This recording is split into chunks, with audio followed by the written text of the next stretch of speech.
to share something with you. That might put me in a very negative light, yeah. Relationships are not my forte. See if someone grabbed up my wife or something completely different ballgame. I'll walk away from here, and this has been like a therapy session.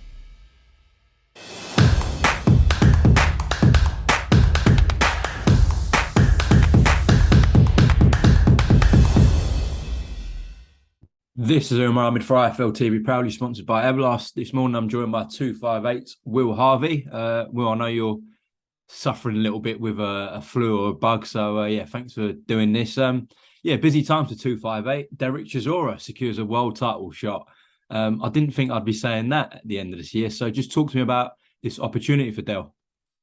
Yeah, mate, delighted to be able to deliver it for Del. Like, obviously there was conversations about it.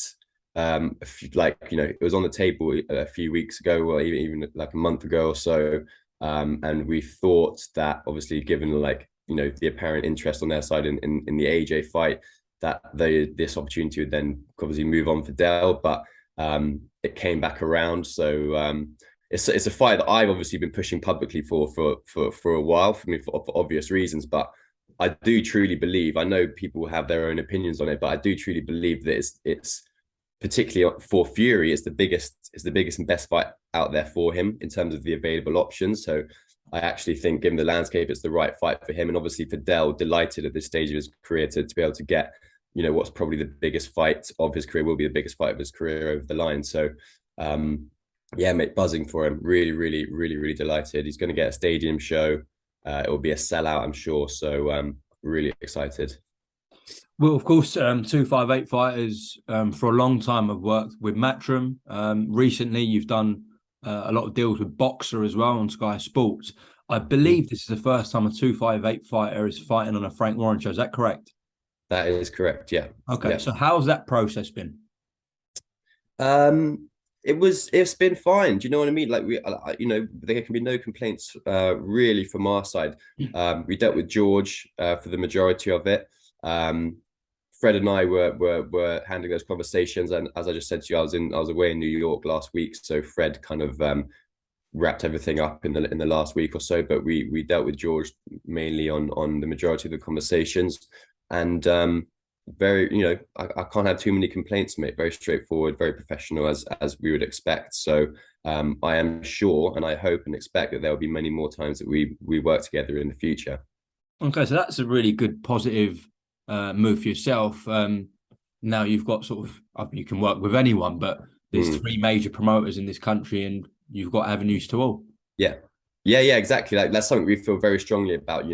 There may have been in the past, obviously, given our, AJ is our first and biggest client, and he's obviously worked closely with Matchroom for a number of years. So maybe in the past there's been a thought in the industry that we're kind of like a one-trick pony in that sense, but we care a lot, and we've put real emphasis on the fact that we work and are willing to work with anybody, whichever the right place or the right deal is for our fighters, regardless of who the promoter is or any kind of previous history that we've got with them. We're ready and willing to work with anybody, and that goes the same with the American promoters. We've done work with Golden Boy before. I'm sure with Top Rank, maybe in the future we'll do work. So we're ready and willing to work with anybody, and I think we're showing that at the moment, which like I said, we care a lot about. All right, good stuff. Obviously, it's the promoter's responsibility to sell the show, and we heard a couple of days ago at the press conference the justifications to why Derek Chisora is the best viable opponent for Tyson Fury from Queensbury's perspective. So you've got a slightly different role. Your job is to secure the best opportunity for Derek Chisora. In that sense, you've done an amazing job. I'm sure he's getting paid very well, and he's got a world title shot against one of the biggest stars in the sport. However, people would say managers also have a duty of care to their fighters. So for those people saying Del Boy shouldn't carry on fighting, especially in this fight, where they have health concerns for him, what would your response be to people saying that? I understand it. And you're right. We do have, there is a duty of care, and there can always be, but you'll know this, Umar, that you can only give your professional advice. you cannot force a fighter to do one thing or the other. Fundamentally, it's going to come down to the fighter. You can say what you want to them about taking a fight, about not taking a fight, about retiring, about not retiring. You can only give advice so far. Fundamentally, the fighter's going to make that decision. And if we were to say to Derek, hypothetically, oh, we don't want you to take the Fury fight, we don't think it's the right one for you, he would just, could quite easily say, okay, thanks very much, see you later. Just picking this back up with Will Harvey. So yeah, you would have seen the first cut of the video where you were just talking about Derek potentially just saying, see you later, if you sort of refused him to fight Tyson Fury. And the video, the Wi-Fi just cut out there. So as soon as he said, see you later. So yeah, just to touch on that again, please, Will. Yeah, so the point being, we can only give professional advice and experienced advice on the decision that the fighter should make. Fundamentally, as you know, Umar, it comes down to the fighter. They are the only ones that really can make the final call on their decision. And that goes for anything in terms of, which promoters they sign with, which fights they do and don't take, whether they retire or don't retire. Like, we are not entitled to be telling to force a fighter to retire if they don't want to retire. Mm-hmm. As I said, you can always give advice, but fundamentally the final call rests in the hand of the fighters, and they're entitled to that because it's their career. So yeah, I understand what people are saying, but fundamentally it's a decision for Derek. If he really wants to take a fight and he wants to continue his boxing career, then that's his decision, and we will be there for as long as he needs us to be there to facilitate anything that he needs and maximize every opportunity that comes to him. That's our job. Like I said, we would always give advice. We've known, even before we've managed Del, obviously he's got a long standing friendship with AJ. We've known him for many, many years. We obviously care about him massively. So we want to be there in anything that he does, boxing related and after, to make sure that it's maximized for him. But as I said, fundamentally, the final decision has to rest with him on these things. Okay. Well, I know previously, this summer, actually, there were talks and rumours about Fury and Chisora doing a trilogy. That never materialised, but it has happened a few months later. So can you just give a bit of an insight into why the deal never got done a few months ago, but it's happened now? Yeah, well, like I said, this was back. So I remember we first started having these conversations, initial loose conversations. We were in Bournemouth for Whittaker and Fraser's fights down there. That's when we first started having conversations with Fury's side. So Fury has always said that he's going to give Del a trilogy, and he's clearly a man of his word. So I've always thought in the back of my mind that it would happen at some point. But yeah, we started having those conversations, and this is obviously pre the AJ fight. And then I think probably things changed with the AJ result, because then Fury had probably had his sights set on fighting Usyk in the immediate after, if that was possible. And then he obviously called out AJ. So I think Del obviously went down the pecking order then. But then when various opportunities fell through, like I said to you, like it became apparent a few weeks ago, 3 weeks ago or 4 weeks ago, however long it was, that in my opinion, and I think in their opinion, Del was the only really feasible opponent that actually was going to sell. Like, Manuel Chard is not a fight that sells. Like, and again, people can say what they want about Derek, but this fight will sell, mate. Like these two know each other very, very well. There's actually a lot of respect there, but they've got huge charisma. They're both fantastic characters, and it's like it could be the most violent pantomime you've ever seen in your life. Like, I really am excited about the build up and even the fight itself. Like, it's going to be so entertaining. So people can say what they want about the opponent or the level of opponent for Fury, but in my opinion, this is the biggest and best fight for both fighters out there at the moment. Obviously, certainly for Del, but for Fury particularly, I can't see a fight and an opponent available at the moment that will do bigger numbers than Derek Chisora. So yeah, I'm delighted to get it over the line, and I think that is the main reason why it came back on the table, because he's the most appropriate option at this moment in time. Well, Del was certainly much more calmer and chilled out than I've seen at times at the launch press conference. I'm sure we might see a different Derek Chisora on fight week, but he kept referring to this gag that Queensbury have on him in this contract. So can you make any comment on that, please? I'm not really. No, I can't really divulge certain information. I mean, look, fundamentally, sometimes you're in a position in a negotiation where you don't have a huge amount of leverage on certain things, and Fury and Queensbury have the right to demand certain things in the contract as part of the conditions for fighting Tyson. You know, like, yeah, I can't say too much. I mean, Dell isn't gagged, but you know, maybe there are things that he'd like to say that he can't. But is it a pretty standard clause, you'd say, on him or not? Yeah, Okay. yeah, I would say so. Like, you know, in like, again, without divulging too much information, there are always clauses in contracts about, you know, things that you can't, like things that you can and can't say, and things that may or may not bring people into disrepute, etc. So, you know, that it's not unheard of, and it's not unseen for you know, for certain clauses to be put in there, because people have to conduct themselves in a professional way. Do you know what I mean? So, yeah, like I said, I can't really go into too much more detail on it, but I thought it was certainly fun to watch Dell bring it up, and he still even had a go at Frank. He managed to find a way of having a go at Frank anyway, which I thought was quite funny. So, but again, I don't. And then Tyson kind of made a good point. Like, that's, in my opinion, that's the stuff that sells. That's what builds the fight. You know, that's what creates engagement from the fans. So I think it's only a positive thing, really, and it's all a bit tongue in cheek anyway. Do you know what I mean? Yeah, of course. Tyson did say it's sort of Frank v. Derek at this press conference, not me Derek. But yeah, you're right. That sort of stuff does sell. That's what everyone was talking about straight after.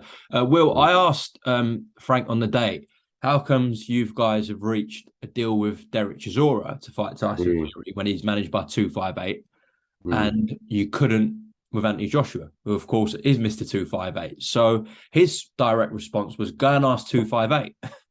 So can you make any comment as to why I know Freddie deals more with Anthony's stuff, and he would have been involved with that with George Warren, but how did they reach a deal for a Fury and Chisora 258 fight with Derek Chisora, but not with Anthony Joshua? And why did that collapse? Because Tyson and Frank are adamant it was Joshua's team's fault, either 258 or Matchroom. Well, one thing I will say is that I'm always conscious of giving these like Fury Joshua talks too much airtime, because one thing I'm really conscious of, and I'm like, I understand from the fans' perspective just how tedious it must be now for maybe the third or fourth time to hear the back and forth as to why this fight didn't happen. Like, at this point, people are just like, just fucking come tell us when the fight's happening, when we're bored of hearing all the bullshit, which I completely understand, and I can only really apologize for that. But all I can say on the matter from our side is that the reason that in my opinion, the reason that the AJ talks broke down was because it became like, and bear in mind, negotiating, unfortunately, and I know people hate to hear about the business and the politics side of boxing, unfortunately, negotiating a fight between Anthony Joshua and Tyson Fury is a far more complex negotiation for a number of different reasons than potentially a fight between Derek Chisora and Tyson Fury. But that aside, it became clear to us pretty quickly that it was going to be almost impossible to work to the deadlines that Fury was imposing upon us to get this fight over the line for AJ.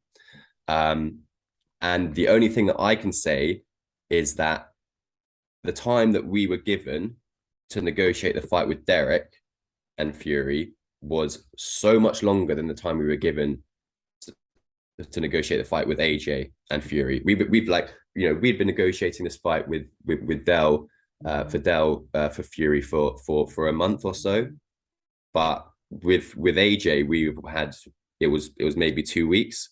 I'm not sure of the exact time frames, but basically, from where I'm sat, what I can see is that there was probably half the time given to us to make the AJ Fury fight than there was to make the Chisora Fury fight. Now, why that is, you have to ask Tyson, you have to ask Queensbury. I don't know why they gave us such a shorter period of time to negotiate the AJ fight, when quite clearly you are going to need longer, if anything, you know. had we not had the deadlines and we were able to be given up until the announcement yesterday to get the AJ fight over the line, we might have it over the line by now. But we were working to such tight deadlines for whatever reason that it became almost impossible for us to make it. And then eventually, when Fury's coming out every day on social media, calling AJ a dosser, giving him these artificial deadlines, like slating him on social media, eventually AJ just says, look, I'm not going to fucking dance to these bullshit deadlines that you're setting upon me. Like, either you want to get the fight made or you don't, and let's give us ample time to actually get it over the line, and then we can announce it and we can crack on. But that opportunity wasn't given to us. So, I mean, that's all I can say. But from our side, that the AJ fight fell through, but like, we're not difficult people to work with. If we you know, if everyone wants to get a fight made, we'll get it made, and we got the Derek fight made in a reasonable amount of time. Okay. Had we been given the same amount of time for AJ, then we might be in a different position now. What did you make of George's comments? This was a while back now, but on Talk Sport, where he said he was trying to ring Eddie, I believe, on the Thursday of the week that talks broke down, and he wasn't getting back to calls, emails, and texts. Did 258 have anyone from 258 have a conversation with anyone from Matchroom? I mean, it's all kind of he said, she said, isn't it? The honest answer is I don't know. Like, I think Freddie was speaking to George for sure. But, you know, they were trying to call him on the Thursdays and answer, like, you know, call him on the Friday, call him on the Saturday. We've just seen, like, they've only announced Fury's fight yesterday, you know, or the day before yesterday, whenever it was. So, all right, you couldn't get hold of him on the Thursday, try the Friday, Saturday, Sunday. You know, we still had plenty of time. So, yeah, I don't know. And to be fair to Queensbury, again, as far as I'm aware, they were pushing for Tyson to give a bit more time. It was very much Tyson that was drawing the line in the sand here. George was really, we kept on hearing from George that he was trying to speak to Tyson to get him to agree to give the process a bit more time. So I don't think it's Queensbury that are really causing the problems here. I think it was very much a deadline that Tyson himself was setting. Now, why he set that, I don't know. Like, you have to ask Tyson that. But again, it was just, it was unreasonable, and it was never going to be achievable from our side of things. So it was frustrating for us. It was frustrating for Queensbury. Everyone wasted a lot of time and money on it. But like I said, it became apparent that it was just going to be really, really hard to meet these deadlines from Tyson. Okay, listen, just before we go, quickly get an update on Joshua Buatsi, please. Well, I know he was looking to box Jean Pascal, but he went for VADA testing, so that collapsed. You guys pulled Joshua Buatsi out of that. So what's next for JB? Do you know? Yes, so we're just working through that now at the moment. Basically, the plan for Josh, like, it was very frustrating that the Bivol situation didn't come off, but like, we respect the WBA's decision, and that's fine. The Pascal fight was I think the perfect fight for Josh, in terms of Virgil's always said that he's in an ideal world, Josh should have one more fight before stepping up into a world title shot. And for me, that Pascal fight was the perfect fight for him.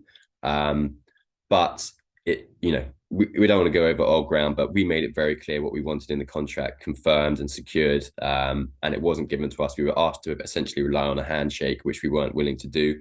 So it was very frustrating that fell through. But now the plan for Josh is very much just to position him into an eliminator, ideally a final eliminator, to get that last fight in before he can step up into a world title shot. Now, when I say a world title shot, there's mandatory getting called left, right, and center for all of the belts at the moment. So there's definitely going to be a lot of jostling over the next year and a bit to actually get these shots. But if it's not a world title shot, then Josh just wants to be in a big fight against a big name. And I think any one of these domestic names is going to be a great fight for him.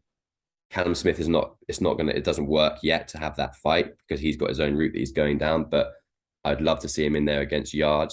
Do you know what I mean? Dan Aziz, like, I think these fights are all like really, because I think we saw it with the Richards fight.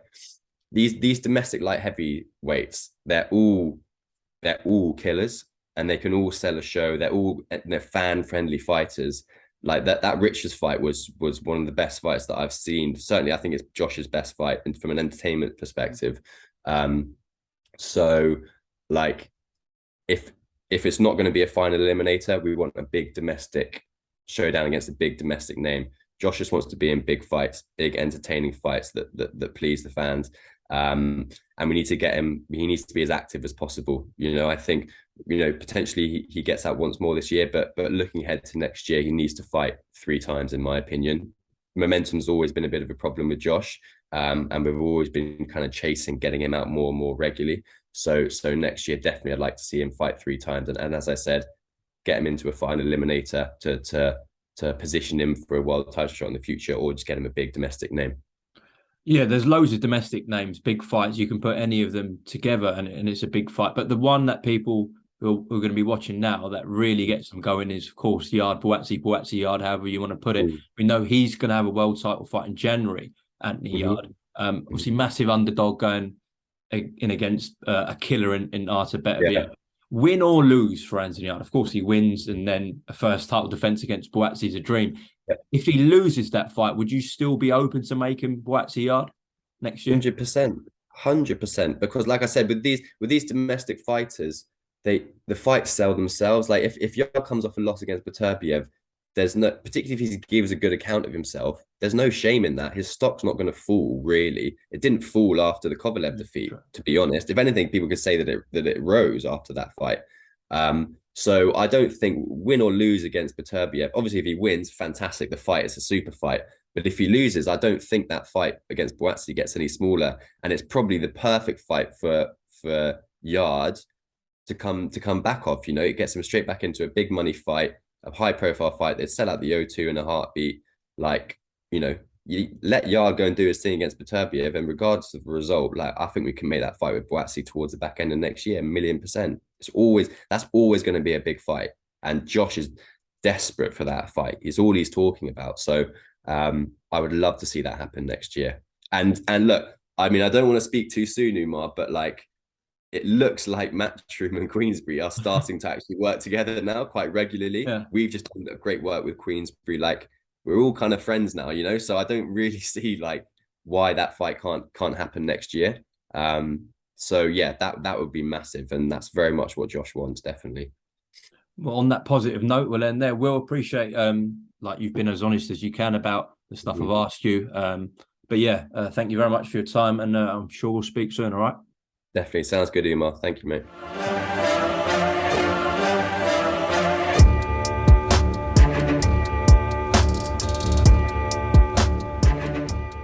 I'm going to share something with you that might put me in a very negative light. Yeah. Relationships are not my forte. See if someone grabbed up my wife or something. Completely different ballgame. I'll walk away from it, and this has been like a therapy session.